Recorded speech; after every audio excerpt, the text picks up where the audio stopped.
নমস্কার সবাইকে, কেমন আছেন? আমি ভালো আছি।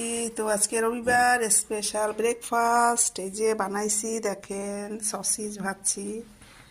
এখানে আপনার তরমুজ কেটে নিয়েছি, এখানে নুডলস বানাইছি, এগ নুডলস, আর এখানে এগ রোল বানাইছি। তো ভিডিওটা এই পর্যন্ত। ভিডিওটা ভালো লাগলে লাইক কমেন্টস করবেন আর শেয়ার করে দিবেন, আর যারা পেজে নতুন তারা একটা ফলো দিয়ে দিবেন। তো সবাই ভালো থাকেন, সুস্থ থাকেন, আবার দেখা হবে পরের ব্লগে।